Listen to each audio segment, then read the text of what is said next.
जय श्री राम। आप सभी मित्रों का मेरे चैनल ज्योतिष समाधान में हार्दिक स्वागत है।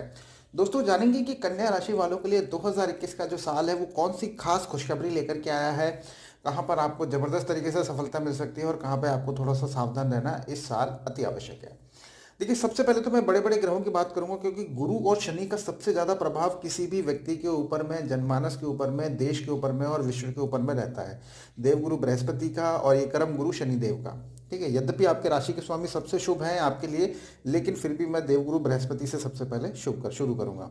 देवगुरु बृहस्पति आपके लिए दो दो केंद्र भाव के स्वामी हैं। पहला तो वो चौथे भाव के स्वामी हैं और दूसरा वो सप्तम भाव के स्वामी हैं। दो दो केंद्र भाव के स्वामी का जो त्रिकोण में जाकर के बैठना, पांचवें घर में जाकर के बैठना और वहां पे उसका शनि के द्वारा नीच भंग होना, कहीं ना कहीं आपको भूमि, भवन, जमीन, जायदाद से संबंधित मामलों में आपको अच्छी सफलता दिला सकता है। काफी समय से प्रयास कर रहे थे घर खरीदने का, नहीं हो पा रहा था, हो सकता है, अभी हो सकता है। कर्म क्षेत्र इत्यादि में आपको अच्छी सफलता देखने को मिल सकती है। सिंहासन की प्राप्ति हो सकती है।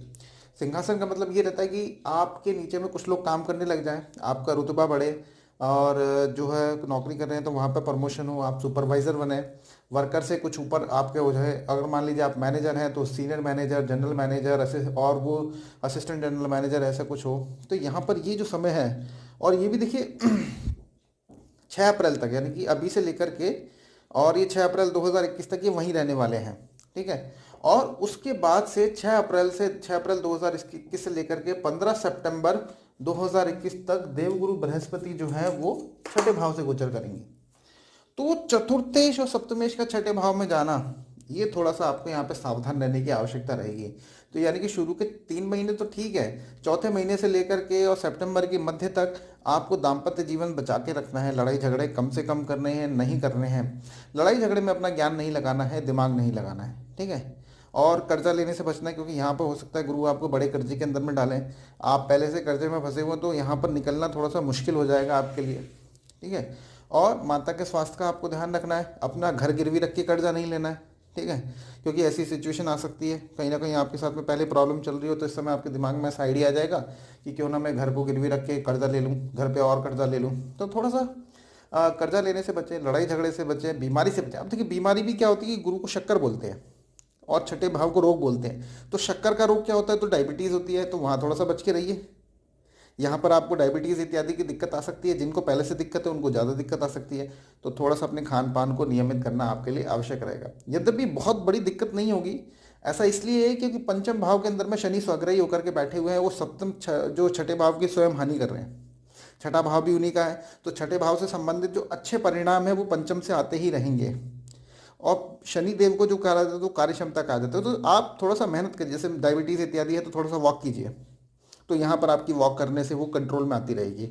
डॉक्टर को तो आपको दिखाना ही है, जो दवाई चल रही है वो तो सब चलती रहनी है, लेकिन इसके साथ साथ में फिजिकल एक्सरसाइज भी करना आपके लिए आवश्यक हो जाएगा। अब देखिए, गुरु जब यहाँ पर शुरू के जो 3 महीने हैं जो गुरु यहाँ पर रहेंगे, तो गुरु की एक दृष्टि जो रहेगी वो भाग्य भाव पर रहेगी, एक दृष्टि लाभ भाव पर रहेगी और एक दृष्टि लग्न पर रहेगी। तो भाग्य पर रहने की वजह से भाग्य के साथ छोटी मोटी यात्राएं और व्यापार से संबंधित यात्राएं, धार्मिक यात्राएं, पिता का सहयोग, पिता के लिए सहयोग, पिता के लिए कुछ खुशखबरी, पिता के द्वारा आपके लिए कुछ खुशखबरी, जैसी काफ़ी अच्छी चीज़ है। यहाँ पर सप्तम दृष्टि यहाँ पर रहेगी, तो आपके जो है इनकम सैलरी में वृद्धि, बड़े भाई बहनों से सहयोग, बड़े भाई बहनों से लाभ, आपकी आकांक्षाओं की पूर्ति, और लग्न पर दृष्टि पड़ने की वजह से आपके जो व्यक्तित्व के अंदर में निखार आएगा, मान मर्यादा, रुतबा, प्रतिष्ठा, इन सब में वृद्धि होगी। क्यों होगी? आपके ज्ञान की वजह से होगी। अब मान लीजिए कोई आप स्टूडेंट हैं, तो आपकी जो इस बीच में पढ़ाई बहुत अच्छी हो रही होगी। ठीक है, आप पढ़ाई में थोड़ा सा भी देखिए ध्यान लगाइए, देखिए आपको जो है अच्छी सफलता यहाँ पे देखने को मिलेगी। ठीक है, सरकारी नौकरी के लिए प्रयासरत हैं, तो यहाँ पर जो गुरु जो है इतनी अच्छी पढ़ाई करवा देंगे, इतनी अच्छी पढ़ाई होगी कि आपकी सरकारी नौकरी का एग्जाम भी आपका निकल सकता है यहाँ पर।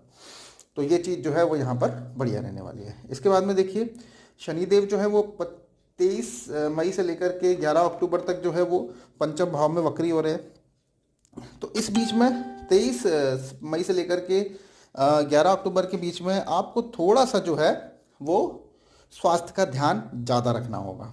ठीक है, इसके साथ साथ में संतान के साथ में संबंध मधुर बना के रखने होंगे, और भी कोई जल्दबाजी में डिसीजन नहीं लेना है। आपको बहुत सोच समझ के और दूसरे लोगों से एडवाइस लेकर के आपको डिसीजन लेना होगा। पढ़ाई में भी आपको थोड़ी सी इस समय ज़्यादा मेहनत करनी पड़ेगी 23 मई से लेकर के 11 अक्टूबर के बीच में। शनि की एक दृष्टि, जो तीसरी दृष्टि सप्तम भाव पे पड़ेगी, तो शनि की दृष्टि सप्तम भाव पे पड़े तो विवाह इत्यादि के अंदर में थोड़ा सा आपको डिले हो सकता है। तो थोड़ा सा अभी कितना भी आप मेहनत कर रहे होंगे तो थोड़ा सा कहीं ना कहीं आपको यहाँ पे डिले जरूर देखने को मिलेगा। ठीक है।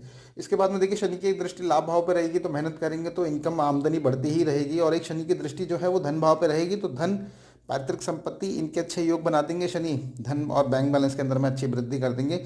थोड़ा सा ज्ञान लगा के देखिए, ज्ञान प्लस कर्म को मिला करके अगर आप काम करेंगे तो धन में वृद्धि होगी। इस साल का तो ये सुपर फॉर्मूला है 2021 का, करके देखिए आपको निश्चित यहाँ पे सफलता देखने को जरूर मिलेगी। राहु जो है वो सितंबर 2020 तक यहीं से गोचर करते रहेंगे तो सितंबर 2020 तक आपके जो समझ लीजिए कि विजातीय लोग, जो दूसरे धर्म दूसरे जाति के लोग हैं, वहाँ पर आपको कहीं ना कहीं कोई भाग्य का साथ देखने को मिल सकता है। किसी के साथ में कोलैबोरेशन हो, किसी का सहयोग मिले, कुछ ना कुछ ऐसा यहाँ पर आपके लिए बढ़िया कर सकते हैं। यद्यपि त्रिकोण में जो है पापग्रह अच्छा परिणाम नहीं करते, लेकिन चूंकि राहु यहाँ पे उच्च राशि के अंदर में तो ये भी शुभ हो गए हैं, इनके अंदर में शुभता आ गई है तो ये जो कुछ ना कुछ आपके लिए बढ़िया करेंगे। केतु तीसरे भाव के अंदर में आपके बल पराक्रम साहस में वृद्धि करेंगे, कीर्ति में वृद्धि करेंगे, वो आपके लिए यहाँ पर बढ़िया रहने वाला है। इसके बाद में देखिए कि जो है राशि के स्वामी, अब देखें तो राशि के स्वामी 25 जनवरी से लेकर के 4 फरवरी तक जो है वो छठे भाव से गोचर करेंगे। तो वही छठे भाव से संबंधित जितनी भी चीज़ें हैं, रोग ऋण रिपू ऋण, इन सबसे बच के रखना है। कर्जा नहीं लेना है, कर्जा तो बिल्कुल ही नहीं लेना है इस बीच के अंदर में। और जहाँ पर नौकरी कर रहे हैं वहाँ पर लड़ाई झगड़े नहीं करने हैं, क्योंकि बुध जो है आपके लिए कर्म भाव के स्वामी भी, वो लड़ाई में गए तो कहीं ना कहीं, और बुद्ध को वाणी बोलते हैं, डॉक्यूमेंट बोलते हैं, तो किसी डॉक्यूमेंट को लेकर के, वाणी को लेकर के लड़ाई झगड़ा हो सकता है, थोड़ा सा बच के रहना है आपको। इसके बाद में देखिए 1 अप्रैल से लेकर के 16 अप्रैल तक जो बुध हैं वो सप्तम भाव के अंदर में नीच हो रहे हैं। तो सप्तम भाव में बुध का नीच होना कहीं ना कहीं आपके दाम्पत्य जीवन में, या जिन लोगों के साथ में आपका डेली उठना बैठना मिलना रहता है, वहाँ पर आपकी वाणी को लेकर के कहीं ना कहीं रिश्ते खराब कर सकते हैं। थोड़ा सा सावधान रहना आपको आवश्यक है। इसके बाद में देखिए 16 अप्रैल से लेकर के 1 मई तक बुध जो है वो मेष राशि के अंदर में रहेंगे। राशि के स्वामी और कर्म भाव का स्वामी अष्टम भाव में जाए तो संघर्ष बढ़ाता है, जीवन के अंदर थोड़े से संघर्ष बढ़ते हैं, मानसिक अशांति रहती है। कितने दिन की बात है, मात्र ये 16 अप्रैल से लेकर के 1 मई, यानी कि पूरे 15-16 दिन की बात है। थोड़ा सा शांति और अपने चित्त को हनुमान जी के चरणों में और गणेश जी की आराधना की जाए तो इस बीच में आपके लिए बढ़िया रहेगा। 1 मई से लेकर के 26 मई तक ये जो राशि के स्वामी भाग्य भाव से गोचर करेगा तो भाग्य के अंदर में आपको बल देगा। 26 मई से लेकर के 3 जून तक राशि का स्वामी कर्म भाव के अंदर में आकर के आपके कर्म में उन्नति कराएगा, मान सम्मान में वृद्धि कराएगा, आपका जो कद काठी जो काम में है, व्यापार में है, रोजगार में है, इन सब में बढ़ाएगा।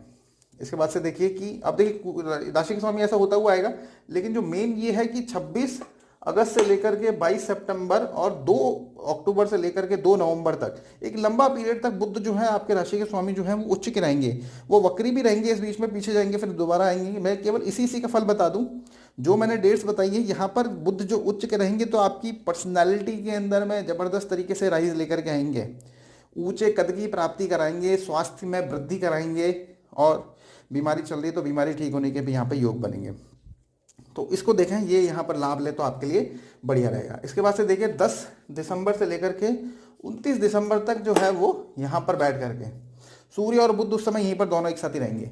तो आपके लिए जो बुधादित्य नाम का राजयोग चौथे भाव में बनेगा तो भूमि भवन जमीन जायदाद से संबंधित आपको कार्यों के अंदर में अच्छी सफलता यहाँ पर देखने को मिलेगी, और साथ साथ में आपको माता के सुख में वृद्धि हो, सिंहासन की प्राप्ति हो, जैसी काफ़ी अच्छी अच्छी चीज़ें जो है यहाँ पर रहने वाली है। और देखिए मैंने यहाँ पर शुक्र को छोड़ दिया है, और मैंने जो है मंगल को छोड़ दिया है, और चंद्रमा को छोड़ दिया है। वो मैं आपको वार्षिक, साप्ताहिक और मासिक राशिफल में आपको बताता रहूँगा, और उनकी जो बातें हैं वो उनको मैं वहाँ पे कवर करूँगा।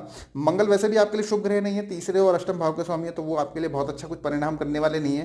चंद्रमा लाभ भाव का स्वामी है तो कुछ अच्छा आपके लिए कर सकते हैं, ठीक है। बाकी के बचे हुए ग्रह का मैं आपको तब बताता रहूँगा।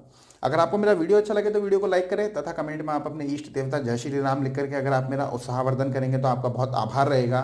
ओम जय श्री राम।